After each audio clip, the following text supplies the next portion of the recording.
Thanksgiving. It's the first holiday of the holiday season, and I don't think it's just coincidental that it is because of the reason for Thanksgiving. It's to give thanks. It's to remind us to appreciate what we already have. Within 3 years of release, 2 out of 3 ex-offenders are rearrested. Clearly, something is broken. It's time we strategize ways to prevent repeat offenses. Our brainstorming session starts now. Welcome to A Prisoner's Pardon. Hello, and welcome to A Prisoner's Pardon podcast with me, your host, Michi J. Thank you so much for listening today because we are now in the holiday season, and it is generally a time of cheer, happy things, happy family occasions, very joyous. But for some, it's not so much so. After listening to today's episode, though, I hope that changes for those people who do not enjoy the holiday season. Today, we're going to talk about Thanksgiving. It is in a few days, and it's the first holiday of the holiday season. And I don't think it's just coincidental that it is because of the reason for Thanksgiving. It's to give thanks. It's to remind us to appreciate what we already have. This show is called A Turkey Pardon. Yes, even a turkey has to get pardoned sometimes. No pun intended there. First, let me tell you about how did this come about. There's a national Thanksgiving turkey presentation, which is a tradition in the U.S. where the president pardons a turkey. I never paid much attention to this until recently. I did some research on it just to look into it because I thought it was so interesting because of what we do on the show, where we look and try to understand how we can have prisoners be pardoned. So it was first done by President Abraham Lincoln in 1863.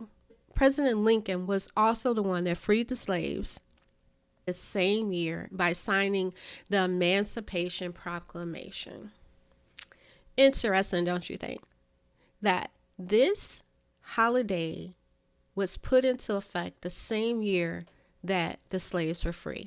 The story is that a live turkey was given to President Abraham Lincoln to be used as an entree for his holiday dinner in 1863. Abraham Lincoln's son, whose name was Tad, interceded on behalf of the turkey's life. It was reported that he had grown fond of this turkey. Now, Tad is his son's name again, and get what the meaning of his name is: heart. Well, Tad presented his plea, and it was admitted, and the turkey's life was spared. Hence, we get the pardoned turkey. This is also similar to what we see where a president and a governor pardons a person and wipes clean their record. The person is able to go on and live a life without this record overhead. This is also very similar to the salvation story where God gave his son so that we can get a pardon. And that made it possible for us to have a relationship with him. So here we have a president pardoning a turkey. We have God pardoning us as well.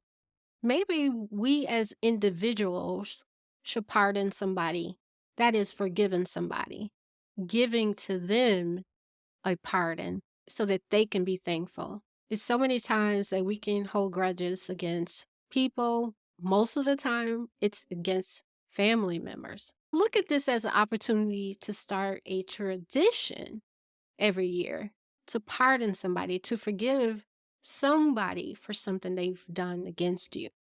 Look at them as the turkey, so to speak. I think that would go a long ways to helping people enjoy the holidays. President Lincoln also did a presentation and we have a record of what he said. I'm not going to read all of it, just a short clip. This year that is drawing toward its close has been filled with the blessings of fruitful fields and helpful skies. To these bounties, which are so constantly enjoyed that we are prone to forget the source from which they come. Others have been added, which are of some extraordinary a nature that they cannot fail to penetrate and even soften the heart, which is habitually insensible to the ever watchful providence of Almighty God. So he's saying here that we forget the source, and we also forget that what we have to be just so grateful for.